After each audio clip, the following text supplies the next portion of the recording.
Hello, my name is Philip Ingram, and I'm going to tell you a little bit more about me in a second, but I want to take you through the global security influences for 2024. In effect, you're going to get a geopolitical tour de force around the world in a few minutes. So, who am I? Why am I here talking to you? I'm a former colonel in British military intelligence and NATO planner. I've helped plan NATO's defensive operations around its eastern border, um, both from the very north of NATO right down into its southern flanks and all points in between. I'm a regular commentator now in the press for Talk TV, Sky News, BBC, Al Jazeera, Sky Middle East, Times Radio, and much more. I'm a journalist. I specialise in defence, geopolitics, security, terror, cyber, disinformation, and I'm frequently found for on TV, radio, and in print across the globe. Google's a great friend; you'll find me easily. But I also come out and keynote speak on these sorts of things as well, and the list is in there. And what helps me make money is sometimes people ask me for a bit of advice, and I give them a little bit of advice. But I'm here to provide you some of my insights in what I think is going to happen through 2024. But why do you need to know these things? Where is it that you're sitting that suggests that this is something that you should be concentrating on? Well, quite simply, geopolitics affects business. We saw the Russian attack and re-invasion into Ukraine and the impact that that had on the global energy prices, and that impact on businesses as well as private individuals. We've seen businesses attacked through the cyber environment or reputationally, and that covers the business risk and cyber risk, but also the wider risks that exist whenever you get energy price surges or you get natural disasters. That impacts reputational risk. You lose your data, you have a cyber breach. We only have to remember back to TalkTalk and the breach that was there and the loss of data. TalkTalk probably gives a good value broadband, but I'll never go to it because in the back of my mind, the reputation has been damaged. I do want to talk on the power of information because this year in particular, that is really important. And of course, with what's going on around the world, we've got travel risk. And from an intelligence perspective, it was my job to gaze into the future. So I'm going to look a little bit into that and see if it can give you some insights. And the final question that we all have to ask is, what do we not know? But within all of this, no matter where you sit and think, actually your eyes, your ears, your opinion, your understanding is critical, whether it's as a private individual or for your business. You matter in all of this. So it's worth you taking notice for the next few minutes. It's not going to take very long. So what are the geopolitical influences? I used a similar slide like this last year, and there was only one on it. It was Putin versus the world. How 2024 has changed and the dynamics have changed. It's the year of elections, more in a moment. Putin versus the world still seems to be there, but he's dropped off the headlines. What's replaced him in the headlines is Israel and the Middle East, the Israeli war against Hamas in Gaza, and then what is happening in the Red Sea and elsewhere around the Middle East.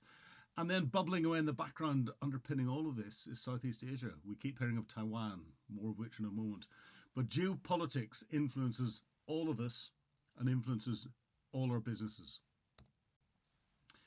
What are the other influences that come in? I've sort of put a bit of a word cloud together without using the big words and small words and everything else.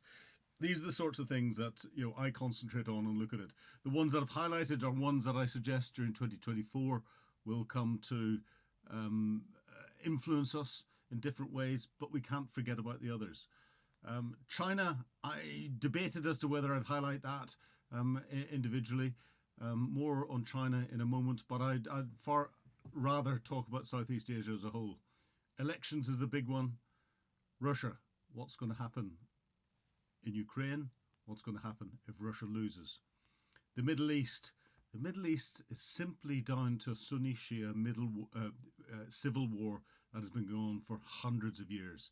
It becomes complicated because it's being fought by proxies in countries that were created in capital cities like London and Paris when civil servants drew straight lines on maps, creating the countries that we know exist today. Ukraine I'll touch on. AI is a big developing area. Again, I'll touch on that. Information, Africa, cyber, North Korea. We've got a plausibly deniable little bad boy with Kim Jong-un in North Korea who's got nuclear capability and keeps firing very long-range weapons off into the Sea of Japan and elsewhere. What's he likely to do? But the other big one that I'll touch on but not go into any detail is digital currencies. And within that, I don't just mean Bitcoin and the like, but I mean central bank digital currencies. And one of the potential biggest threats is the digital yuan, the Chinese central bank digital currency that may come in 2024, but certainly the conditions are being set for it, more of which in a moment. So elections, I promised to start off with that. 2024 is the year of elections. I've taken some of the main ones and put their flags against a timeline here so you can get an idea as to when they are. There are over 60 major elections across the globe. Countries you won't hear of elections in, China. We are hearing in Russia, and the Russian elections are in March. Vladimir Putin has already decided the majority that he is likely to win by. But actually, we will see a lot of pre-election activity by Vladimir Putin inside Ukraine and resources that are there, and in the messaging that comes out. And then once he has won the election, I think it's a foregone conclusion, we will see a lot of post-election activity that will change. And that could have a major impact on Russia's stance in Ukraine and Russia's stance around the globe. But we've got the Indian elections, which are phenomenal. We've got this month, the Belarus elections. The UK's got 2 elections this year. It's got local government in May, and it's got a general election, date to be decided, but we're guessing the autumn. EU elections in June. They're ripe for information and disinformation campaigns. We're seeing a polarisation of politics across the EU with more nationalistic focused right-wing parties in the ascendancy. Who's backing that? Who's promoting it? What's going on? How is that going to, who's going to help if there is greater dissent within large bodies like the EU? We'll answer that question. But of course, the big election that everyone is focusing on is the US presidential election in November. Will Donald Trump beat Joe Biden? Will Donald Trump actually be allowed to run? Will Joe Biden be running? Or what's going to happen? And the implications of that from a geopolitical perspective across the globe could be quite interesting. I may touch on that towards the end, but that may be subject to another one of these presentations. But real geopolitics, when we get down to it, is down to people. It's the interactions of people that we've got here. And putting this slide up, the one thing that you can see very quickly is there are no women.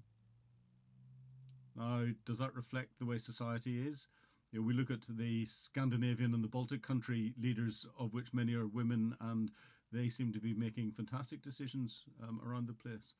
But, that's nothing that we can do anything about. I've grouped the leaders into sort of different areas. And my picture is unfortunately sitting over Joe Biden. That's probably no bad thing. But Joe Biden might disagree.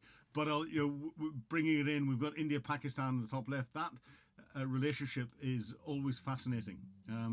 And Pakistan is the gateway into Afghanistan, and its areas are full of potential terror organizations.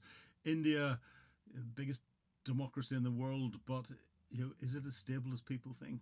And it's got real influences into China and elsewhere. And both of those powerhouses are sitting on the fence, really, I would say, with what's going on with Vladimir Putin and Ukraine. And both are potentially exploiting natural resources out of Russia as much as they can. This lets me get into the top right-hand group with Xi Jinping, Kim Jong-un from North Korea, Vladimir Putin, and of course I've got the great Ayatollah from Iran in there. What links all of them together? Well, the simple thing that links all of them together is that they're in position for life. They can think in multi-generational terms. And therefore they can take little steps and little nibbles away to achieve what they want to do in 25 years' time or 50 years' time without any of those steps crossing that threshold that would result in a massive response from the West. And the West I've split into sort of three areas. Um, we've got the EU, and I've got represented by Scholz of Germany and Macron of France. On the right hand side, we've got Joe Biden underneath me, and Rishi Sunak from the UK. And the person that's showing the world a masterclass in leadership under difficult circumstances is President Zelensky of Ukraine in the middle. And he's still doing that, even though we're not hearing what's going on in Ukraine. I debated whether I'd bring in Netanyahu from Israel, but I don't think he comes into the same sort of league as the individuals that we're seeing here.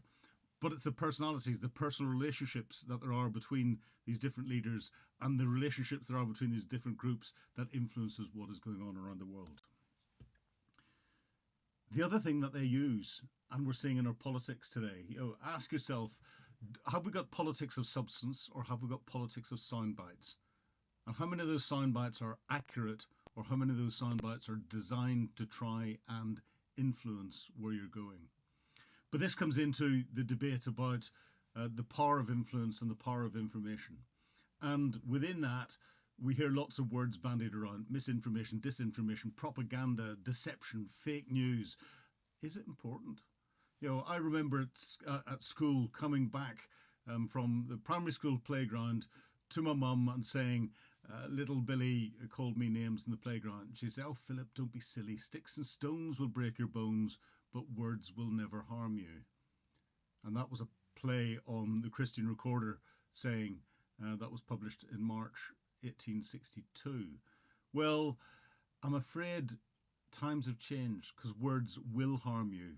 The words that rallied the protesters at the last US presidential election to storm the Capitol building resulted in people getting killed, people getting injured. Words harm people, and words harm facilities and other things. And I'll show that in a moment. So what's the difference between all these different words? Well, misinformation is simply incorrect information that is being passed around accidentally. You don't know it's wrong, you've had a look at it, you retweet it or re-exit. Is it exit or is it tweet it? I'm going to call it tweet it. Retweet it, not knowing, and it goes out around your timeline. Disinformation is information that you know is incorrect, you know is misleading, and you deliberately put it around to try and mislead people, to try and change the way they think. Propaganda is disinformation, effectively controlled at state level, usually for a political reason or a military reason during a conflict. Deception includes all of these, but tends to be a military tactic that is used to try and convince people that you are in a different place to you really are, or you've got a different strength to you really have, and sucker them into somewhere that you want to have an effect on them. And then fake news, well, fake news is used for all of it. It's a Donald Trump create in what's going on. That sort of covers each of those.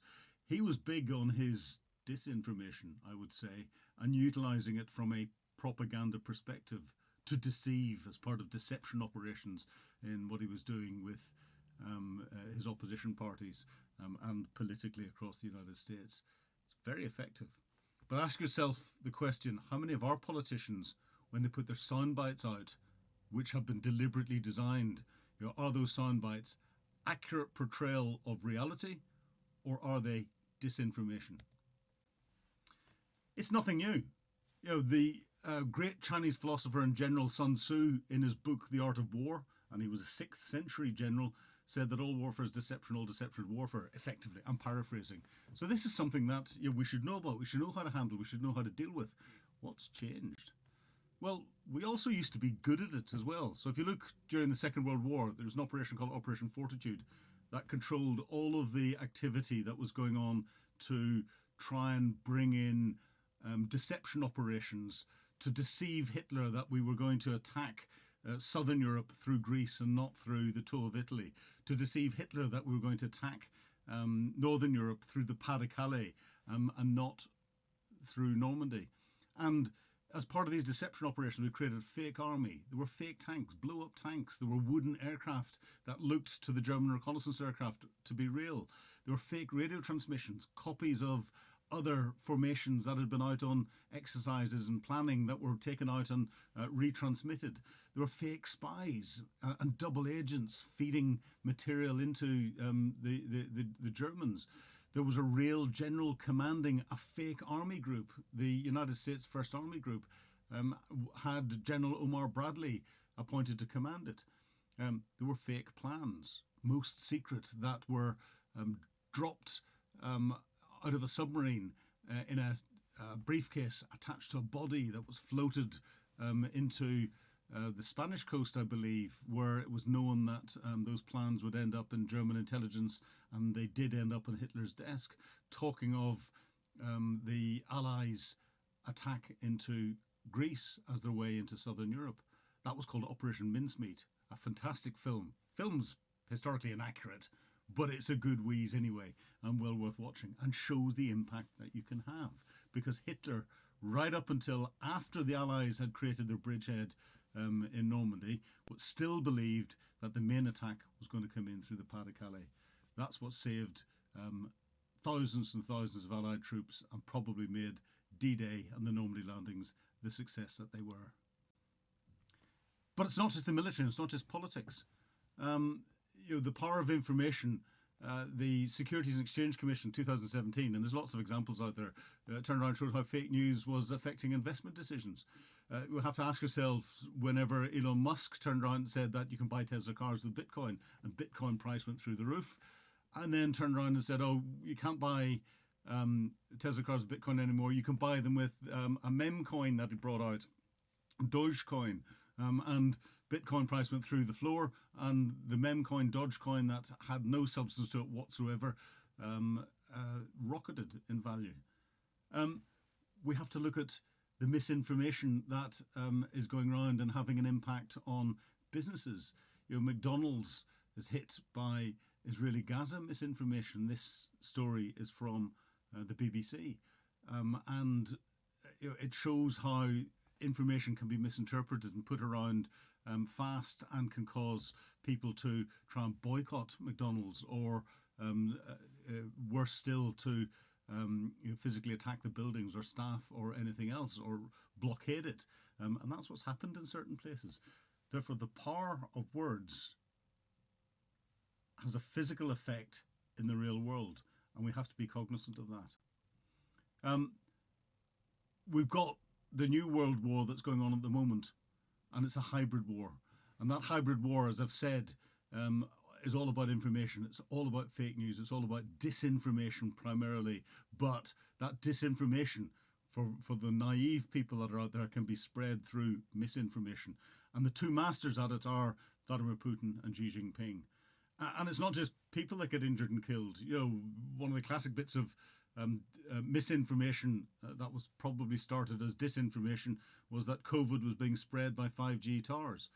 We saw 5G towers being burnt down because of that by naive and misinformed individuals.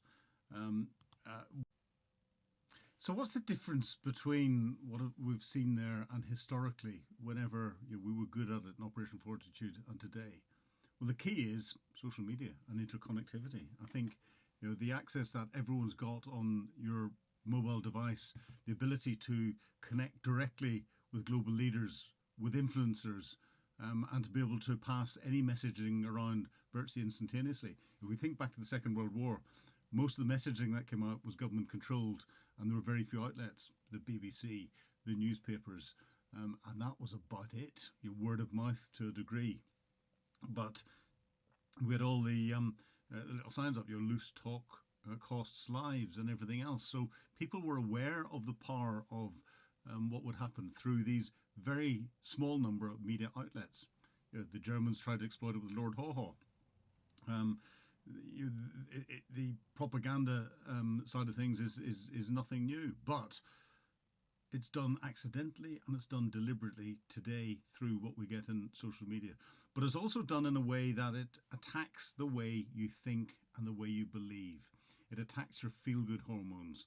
And those feel-good hormones, the quartet of hormones that are there are serotonin, oxytocin, endorphins, and dopamine. They control your moods, they control the way you feel, they control the way you think about things, whether you're happy with it, whether you're angry at it, or anything else. And there's some very good research on my website looking at hacking your serotonin.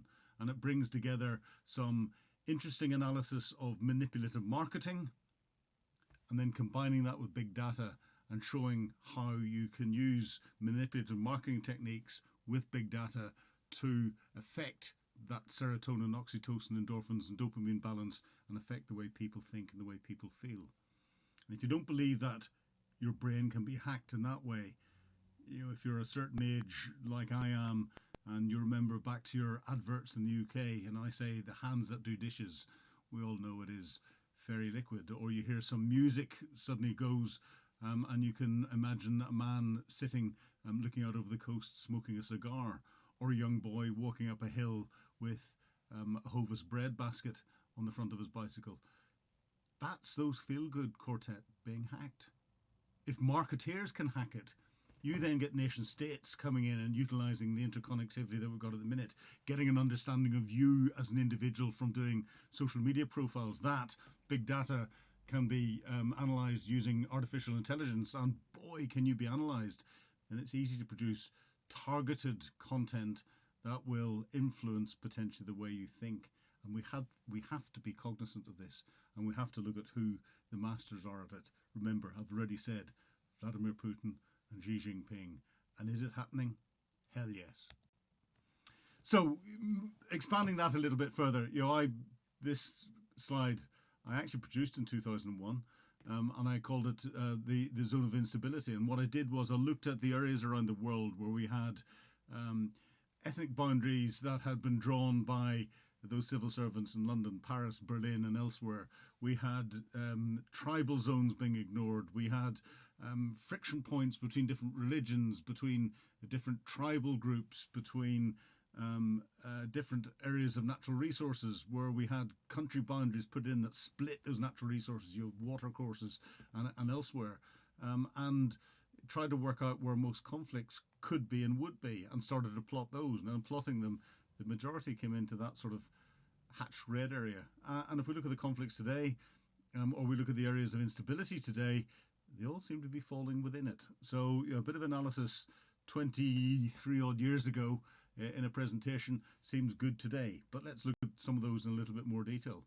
What we've got in Ukraine, with the battlefield situation that's there, from a one-dimensional perspective, the analysts that are saying that the Ukrainian counteroffensive has stalled or failed are looking at it purely from that one-dimensional perspective. This is a 3, 4, or 5-dimensional conflict. And whilst the Ukrainians are not making progress in moving the front line, that's because the Russian defences that are there are better than anything that we have seen, I would say, ever in any conflict. They're better than defences we've seen during the Second World War. They're better than any defences we've seen in any battle since the Second World War, and the Ukrainians don't have the equipment to be able to get through it. The closest we came was the Allies getting through the Iraqi defensive lines in the first Gulf War, but there were over 30 days of aerial bombardment blowing those defensive lines to pieces before the first troops crossed the border. The Ukrainians haven't had that luxury, and as they're trying to go in. So what are they doing? They're carrying out asymmetric attacks across Russia into Crimea. They're attacking headquarters, they're attacking command and control sites, they're attacking logistic bases, they're attacking resupply routes, they're attacking power stations, oil refineries, bridges, airfields, commanders. The Ukrainians have attacked and are having a massive impact on the Russian Black Sea fleet. The Ukrainians don't have a navy to talk about, yet they've sunk more ships and more capital ships than I think any other navy has done in recent years. That's saying something. So what the Ukrainians are doing is they're hollowing out the Russians from behind. This is the second or the third dimension. And that frontline defensive bit, you hollow out the foundations to a wall, no matter how strong that wall is that's there. At some stage, once those foundations have been hollowed away, then that wall will collapse.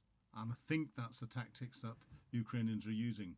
The Ukrainians still have the initiative, I would argue, and that means that if we're looking at deciding who's winning and who's losing, I would say the Ukrainians are still winning. Vladimir Putin is very much on the back foot. Why is he in the back foot, and why am I saying that? Well, his defence industrial base has collapsed.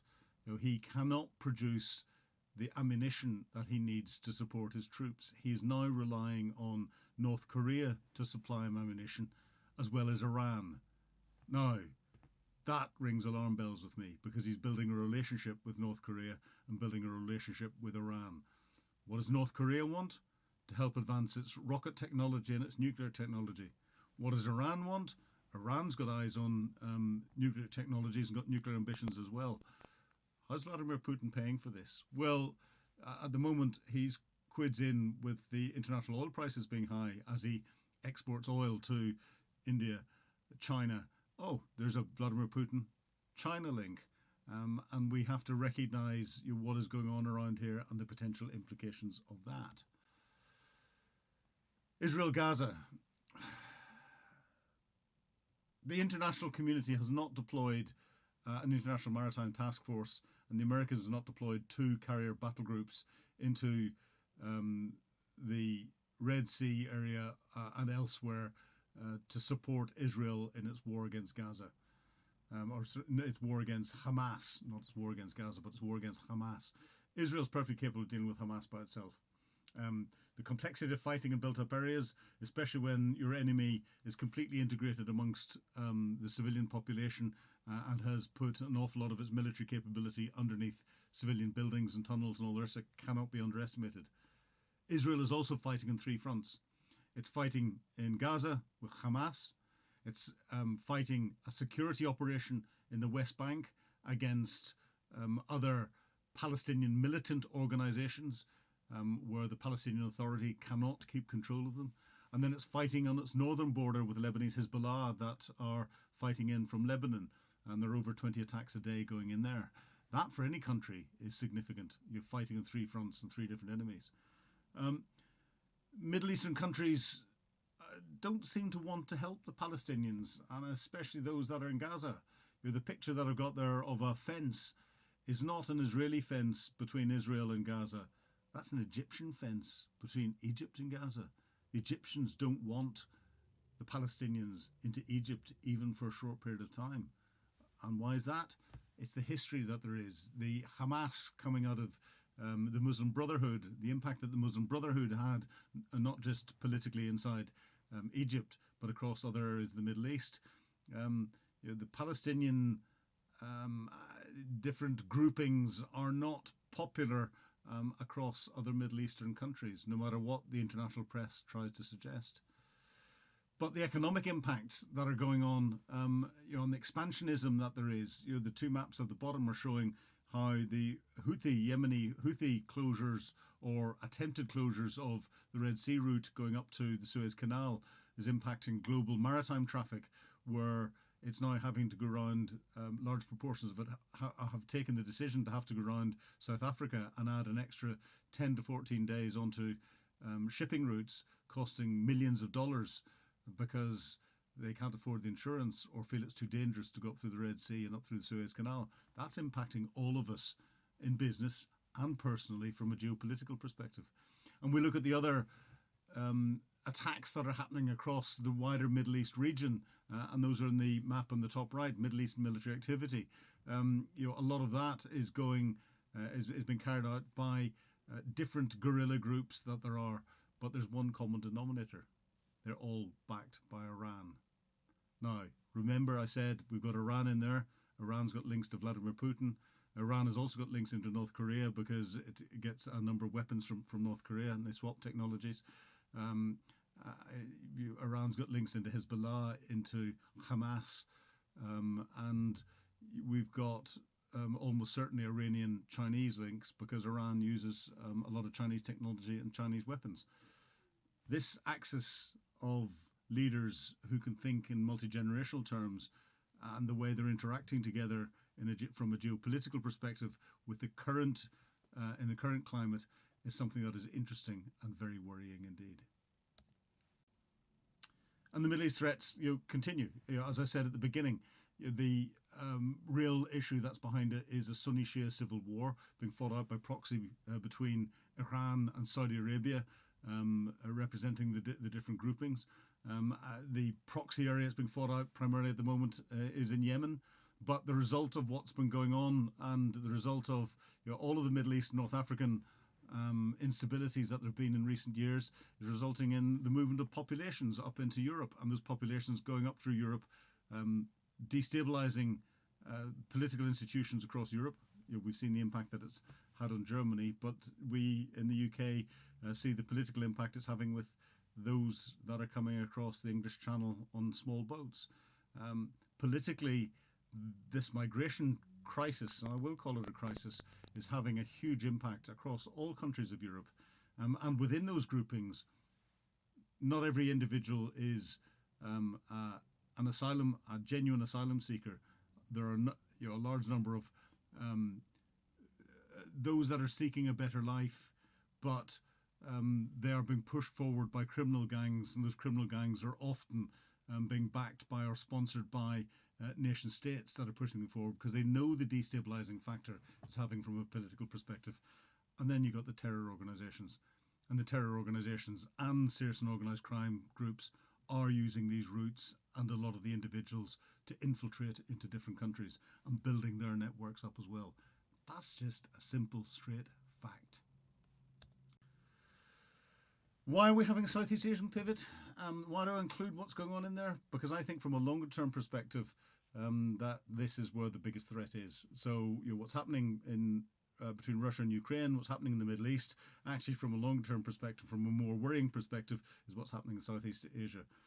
And China is moving very, very slowly, taking little nibbles as it goes forward. I mentioned the Indian-Chinese difficulties that there are up in the Himalayas. There are daily fights between Indian troops and Chinese troops, and those fights are physical fisticuff fights or with cudgels with nails in them rather than them firing weapons across the border. But they have fights across the border in some disputed areas in the Himalayas. But of greater concern, I've circled Taiwan there, but of greater concern, we've got what's happening in the South and the East China Seas around the Paracel and Spratly Islands that are ownership is disputed by a number of the different countries that are on the map there. But what we're finding is that China is coming in and taking what is a sand spit, so it's got no authority under international law whatsoever, and then they're turning that sand spit into an island, and they're building that island out as a newly formed artificial island, and then putting a military base on it. And China has got some airfields on islands in both areas, and then that gives, and China is planting its flag in it and having people living on it. That gives China then 12 nautical miles of territorial water and 200 nautical miles of economic interest under international law.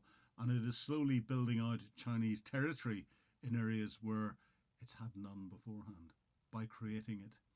That is causing some difficulties. And of course, we've got North Korea then supplying weapons, and the map at the bottom is the North Korean shipping route for weapons going up into Russia and resupplying Russia. This is more worrying from a longer term stability perspective because of the impact that China has as the second largest economy in the globe, vying to be the largest economy in the globe, the impact that its stability has and the regional stability would have on global business and therefore the global financial markets, something we need to watch very carefully indeed. The other indicator that there is in there that things are not right is the military development that's happening in all the different countries. And I put that down to power projection. Now, in military terms, power projection is where you create a military capability that you can pick up, take to somewhere, and have an effect.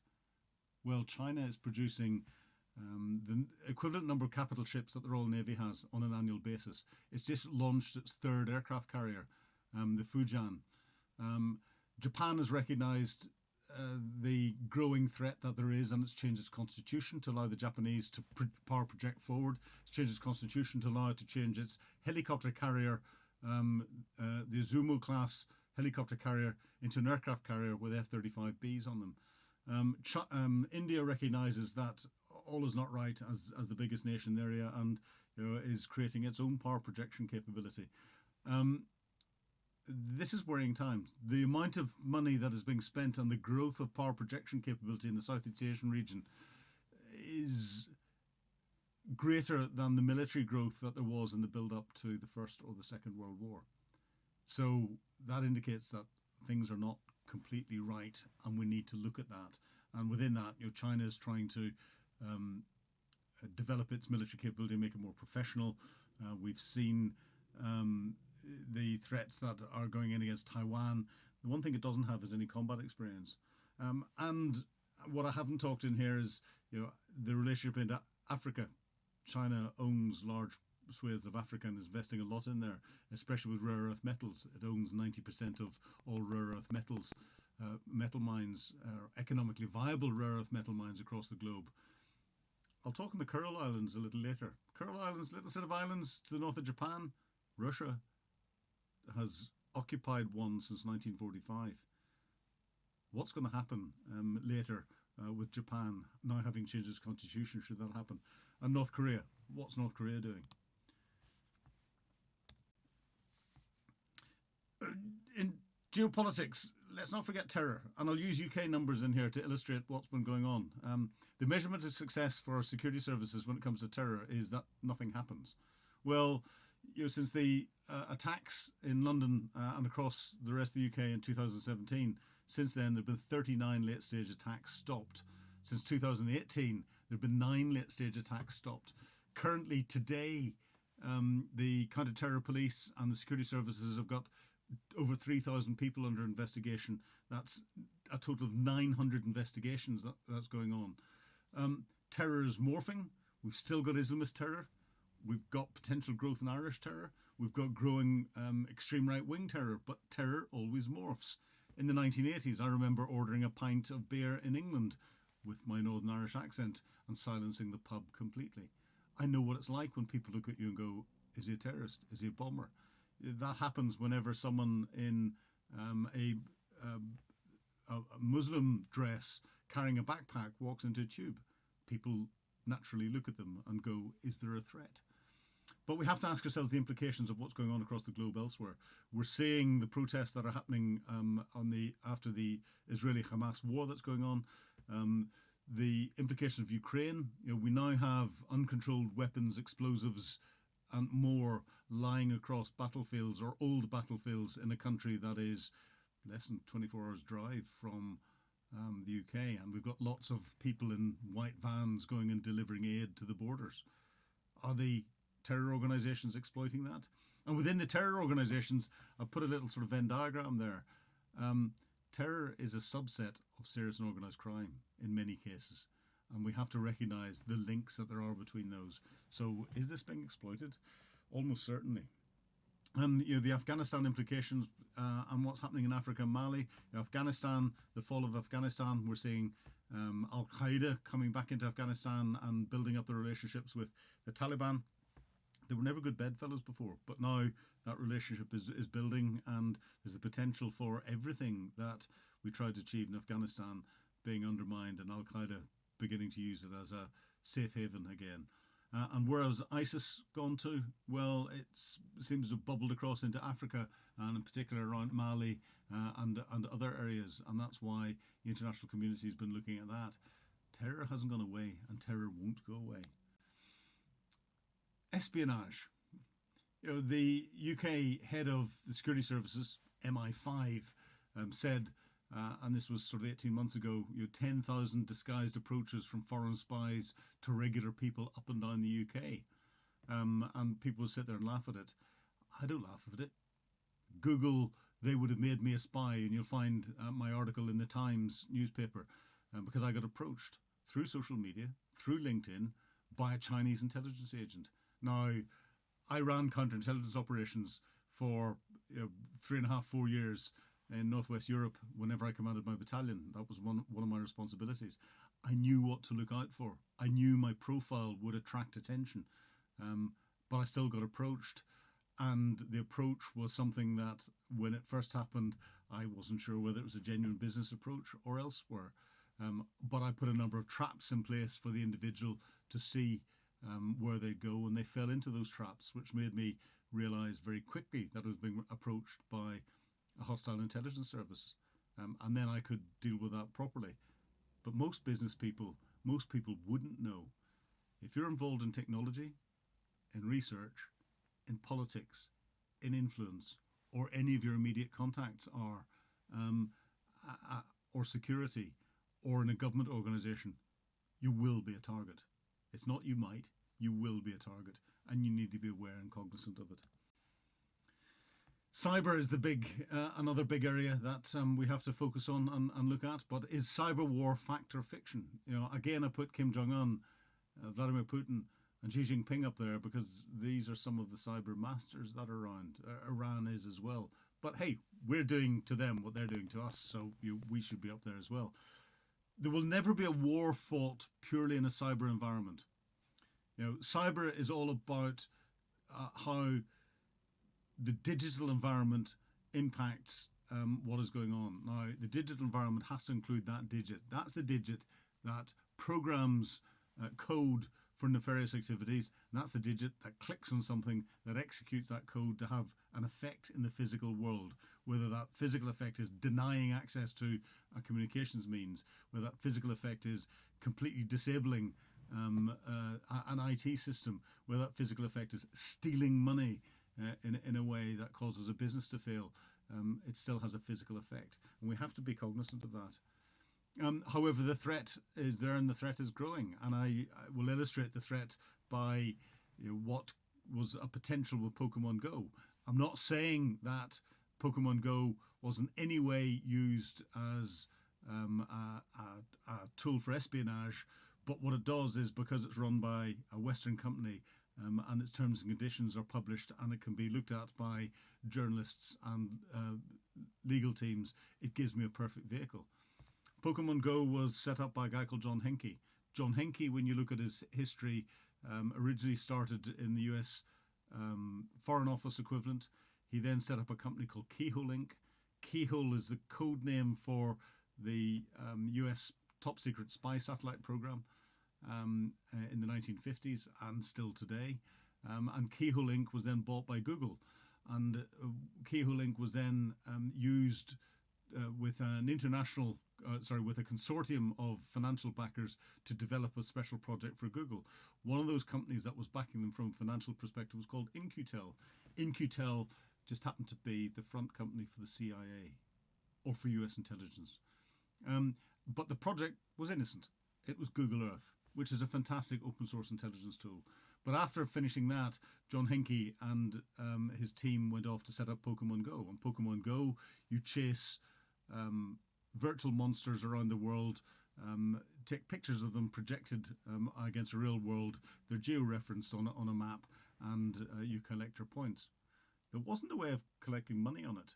And whenever it first came out, there was a bit of a furore that whenever you clicked yes and accepting terms and conditions, it gave Google and the company behind Pokemon Go access to everything that was on your device, everything that app that was on the device that app was on, including your email, your contacts, your photographs, your address book. It gave access to everything. When the furor came out in the press, Google came out and said they've closed all that down. That was an accidental thing that was left open from the development of it. But I then went through the terms and conditions. And one of the interesting things in the terms and conditions is that there was a little line in there that said that all data that's collected by this app is transferred to servers in continental United States. Well, just at the time, certain laws changed in the United States to allow US intelligence agencies to access data held on US-based servers that was put there by non-US citizens. So anything that was on there that didn't come from a US citizen, they could access without the same warrants and oversights that there would be for US citizens. And then I thought, well, if you're getting lots of people to take pictures of things around the world by just projecting a high point monster on it, could this be used as an intelligence collection tool? And I went, hell yes, of course it could. If I was going to set up a surveillance team to go into a country to get a picture of a top secret base, then it would take me months to train the team. They'd probably last 10 days in the ground, and it would probably take me 2 years to get them out of the gulag or the local prison. If I got the 12-year-old or 14-year-old child of someone that I thought worked there, not only to get the pictures because I put high-priced monsters in front of it, but then gained access to all of the data on mummy or daddy's device, could that be used and exploited me from a national intelligence perspective? Of course it could. Is it? I don't know. I don't know.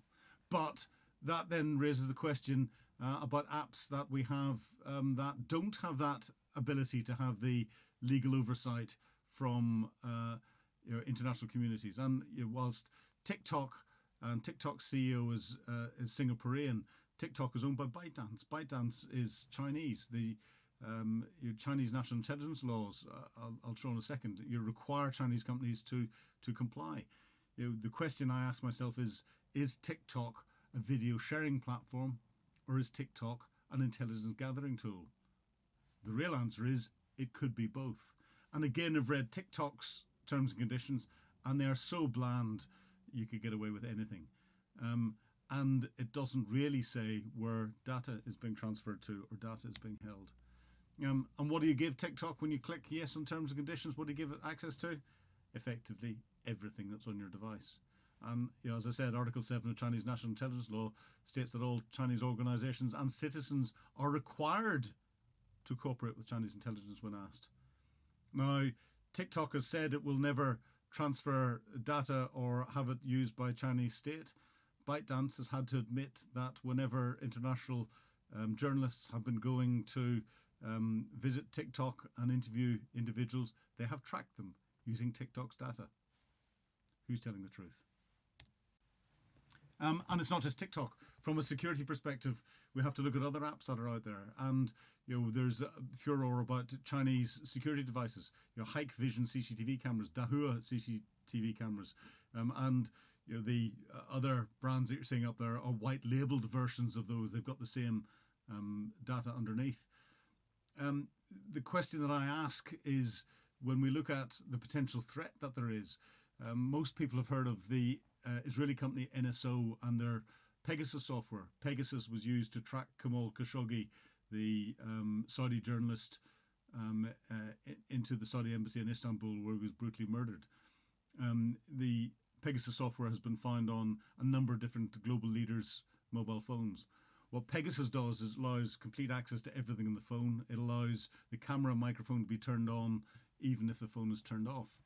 And total control over everything that phone does and where it is remotely. It's an expensive app. You don't have to click on anything to have Pegasus onto your phone. You just have to receive a message. Now, we know about Pegasus. It's from a commercial company that was less than scrupulous in who it supplied the software to. But is Pegasus the only thing that's out there that's doing that? Would nation states have their own version of it that we don't know about? Of course they're going to. Could you embed the link to give access to that into the coding in an app that's on a device? Of course you can. Hikvision has got over 20 apps in its store that allow you to control all of the different facilities that are on Hikvision devices. The Article 7 of Chinese National Intelligence Law. I mentioned the digital yuan when it comes in digital currencies. That'll be run through an app. Everyone that does business in and out of China, to and from a Chinese company, will have to do it through the digital yuan. Not only will they know your customer requirements, get down to almost inside leg measurements of every employee in your company and that level of detail, but you then have apps that are on your business devices that you have to run this through if you're doing business. Are people looking at that?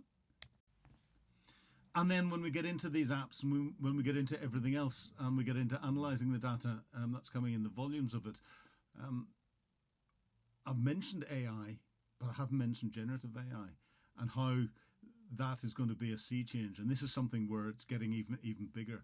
When it comes to the cyber threats that are out there, at the moment you need fairly strong understanding of coding to be able to use your digits to create those digital threats. However, with generative AI, you can now ask it to do it.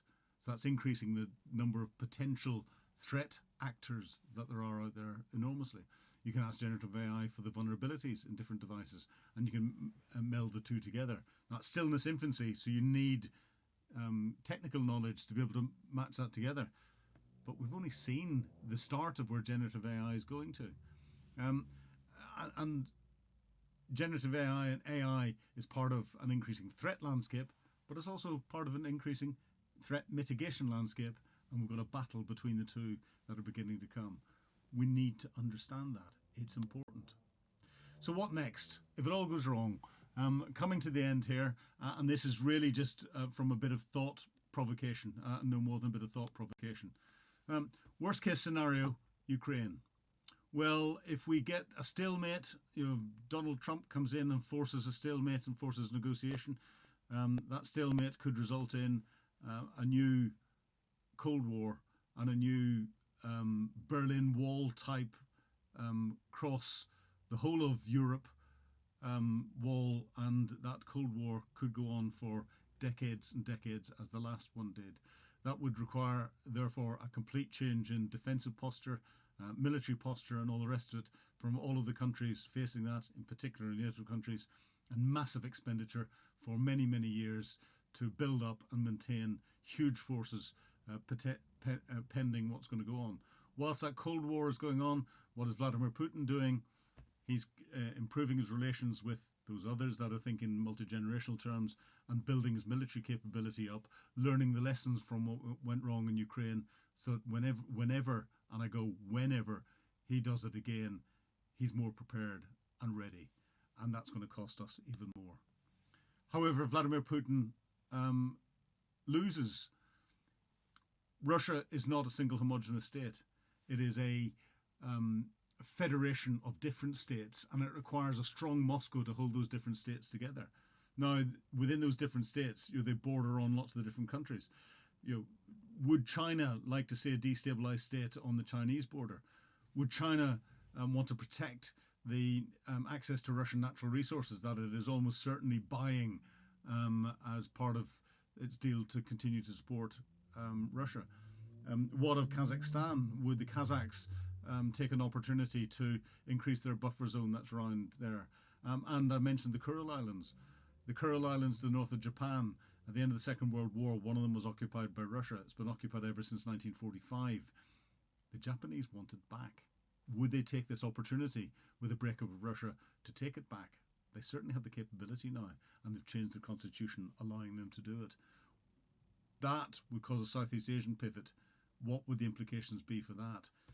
The breakup of the Russian Federation would make the breakup of Yugoslavia seem like a Sunday school picnic, I think. That's my personal opinion. Worst case scenario, Middle East. We're seeing the Iranian expansion that's going on at the moment. We've seen the Iranians attack into Pakistan. We are seeing issues across the Iranian-Afghanistan border. We are seeing increased activity from the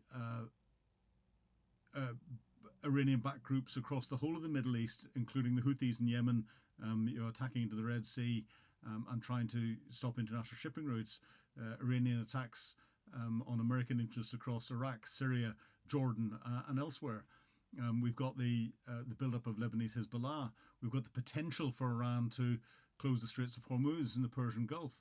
You close the Red Sea and you close the Straits of Hormuz, and all of a sudden, what's that going to do to international oil prices? And who's going to benefit if the international oil prices go through the roof? Vladimir Putin and Iran. Interesting.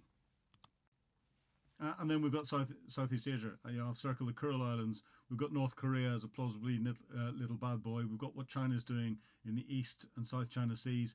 And we've got China increasing its overflights and surrounding activity around Taiwan and its rhetoric on bringing Taiwan formally back into the fold. That is developing. All of these areas and all of the scenarios through 2024 will continue to grow, I believe.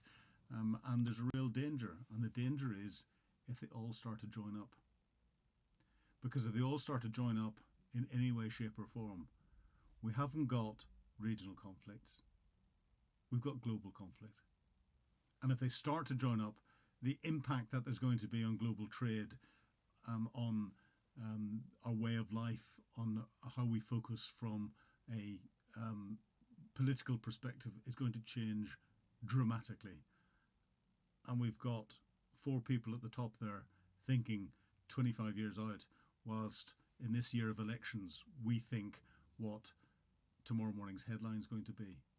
Who's in a better position to plan the outcome of what's going on here and a potential new world order? I put that in purely from a thinking perspective. So much more to this. That's me, Philip Ingram. Thank you very much indeed for your time. This has taken a little longer than I thought, but I think it's very important.